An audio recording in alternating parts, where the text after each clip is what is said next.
নমস্কার, আমি ডক্টর ইন্দ্রনীল পাল, লিভারটন অর্থোপেডিক সেন্টারের আমি ডাইরেক্টর।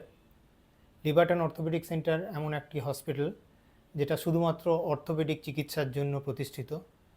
এখানে সুলভ মূল্যে বিভিন্ন ধরনের অর্থোপেডিক চিকিৎসা হয়। আজকে আমি যে বিষয়টা নিয়ে আপনাদের সামনে আলোচনা করব সেটা হলো robotic joint replacement surgery. Over the years আমরা অনেক বছর ধরে এই বিভিন্ন রকম জয়েন্ট রিপ্লেসমেন্ট সার্জারি করে যেটা বুঝেছি সেটা হলো জয়েন্ট রিপ্লেসমেন্ট সার্জারি সবথেকে বেশি স্থায়ী তখন হয় যখন আমরা এটাকে নিখুঁতভাবে করতে পারি। এই নিখুঁতভাবে করার জন্য বিভিন্ন সময় বিভিন্ন জিনিসের আবিষ্কার হয়েছে। তার মধ্যে একটা হলো ন্যাভিগেশন। ঠিক এই রোবট আবিষ্কারের আগে ন্যাভিগেশন আবিষ্কার হয়, যেটার মেন উদ্দেশ্য ছিল আমাদেরকে অ্যাকুরেসি দেওয়া। এই অ্যাকুরেসির দিকে আরেক ধাপ এগিয়ে আমাদের রোবোটিক জয়েন্ট রিপ্লেসমেন্ট সার্জারি এখন নতুনভাবে আবিষ্কার করা হয়েছে এবং সেটাই এখন অনেক জায়গায় হচ্ছে।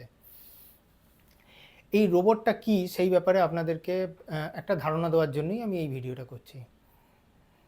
রোবোটিক নি রিপ্লেসমেন্ট সার্জারি সাধারণতভাবে দুভাবে হয়।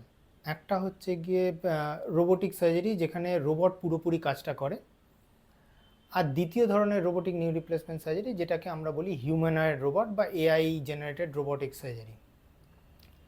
আমার ডান দিকে যে পিকচারটা দেখতে পাচ্ছেন সেটা হলো হচ্ছে গিয়ে রোবট, যেখানে আমরা কিছু ফিডব্যাক মানুষের যখন হাঁটু ধরুন হচ্ছে গিয়ে অস্টিওআর্থারাইটিস হয়ে বেঁকে আছে, সেই বাঁকা পাকে আমাদেরকে সোজা করতে হবে।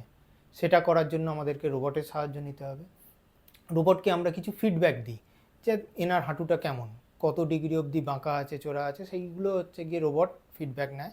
সেই ফিডব্যাক নিয়ে রোবট আমাদেরকে জানায় উনি কিভাবে আমাদেরকে সাহায্য করতে পারবেন এই ব্যাপারটার মধ্যে। যখন আমরা পুরোপুরি রোবটের সাহায্য নিই তখন রোবট পুরো কাজটাই নিজে করে, মানে হচ্ছে গিয়ে জয়েন্টের যা কিছু বাঁকাচোরা ভাবগুলোকে ঠিক করা, সেই সমস্ত কাজগুলো রোবট করে থাকে।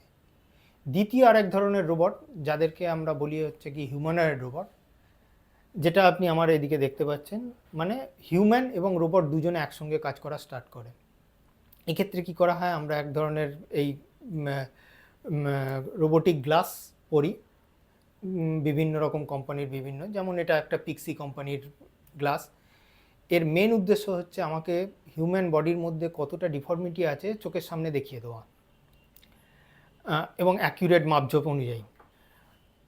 এই মাপঝোপটা পাওয়ার পর আমরা কি করি, আমরা সেই অনুযায়ী কাট বা হচ্ছে গিয়ে শরীরের মধ্যে যেটুকু অংশ বাদ দেওয়া দরকার, যেটুকু হাড়ের টুকরো বাদ দেওয়া দরকার পাটাকে সোজা করার জন্য, সেইটা করা হয়। পরবর্তী স্টেজে প্রস্থেসিস লাগিয়ে সেই জায়গাটাকে পাটাকে সোজা করে চলতে দেওয়া হয়। দু ধরনের রোবোটিক সার্জারির মেন অ্যাডভান্টেজ হলো এটা আমাদেরকে অ্যাকিউরেট ইনফরমেশান দেয়। মানুষের চোখ, হিউম্যান আই, কখনো 2-4 ডিগ্রির ডিফারেন্স কখনো ধরতে পারে না। 2-4 ডিগ্রির এদিক ওদিক সারাক্ষণ হতে থাকে। কেউ বলবে কোনো জিনিসটাকে 90 ডিগ্রি, অন্যজন বলবে ওটা 92 ডিগ্রি, এইরকম একটা ব্যাপার।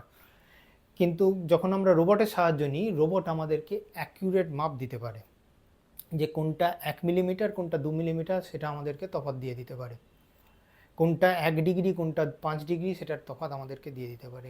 এটার জন্য কোনো সুবিধা হয়, বেনিফিট হয়? হ্যাঁ, অবশ্যই হয়। যে বেনিফিটটা আমাদের হয় সেটা হচ্ছে গিয়ে আমরা অ্যাকিউরেটভাবে যে জিনিস, যে প্রস্থেসিস ভেতরে অ্যাকিউরেটভাবে লাগাতে পারি। এই অ্যাকিউরেসির জন্য কি কি সুবিধে পাওয়া যায়?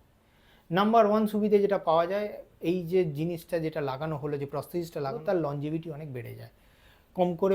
কমপক্ষে হলেও 5 বছর অবধি এর লনজিভিটি বেড়ে যায়।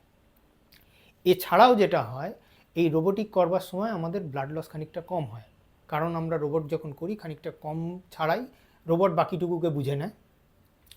থার্ড জিনিস যেটা হলো, আমাদের রিহ্যাবিলিটেশন করতে খুব সুবিধা হয়, কারণ এই রোবোটিক নি রিপ্লেসমেন্ট করার ফলে যে প্রসেসগুলো লাগানো হয় এতটাই অ্যাকুরেট হয় যে বডিকে অ্যাডজাস্ট করার প্রায় প্রয়োজনই পড়ে না, বডি নিজের থেকেই অ্যাডজাস্ট করে নেয়।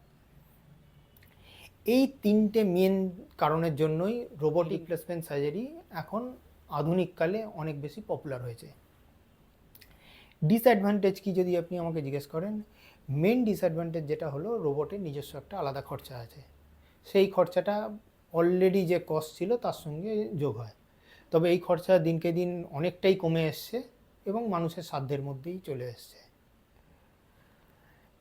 রোবট ব্যবহারের ফলে আমরা দেখতে পাচ্ছি যে মানুষের মধ্যে রোবোটিক নি রিপ্লেসমেন্ট করে মানুষের মধ্যে অনেক বেশি রোবট মানে নি রিপ্লেসমেন্টের পর বা হিপ রিপ্লেসমেন্টের পর মানুষের যে একটা আশা আকাঙ্ক্ষা থাকে সেটা রোবোটিক নি রিপ্লেসমেন্ট অনেকটাই পূরণ করতে পারছে।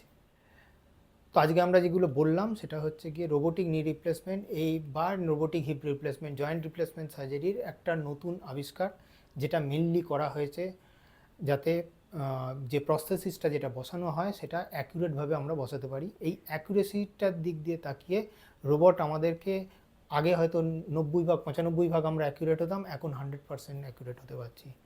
এই অ্যাকুরেসি জয়েন্ট রিপ্লেসমেন্ট সার্জারিতে অনেকটাই আমাদেরকে সাফল্যের পরিমাণটাও অনেকটা বাড়িয়ে দিতে পেরেছে। মানুষদের মধ্যে এটা অনেক বেশি গ্রহণযোগ্য হয়েছে। আশা করি এই ভিডিওটি আপনার কাজে লাগবে। নমস্কার।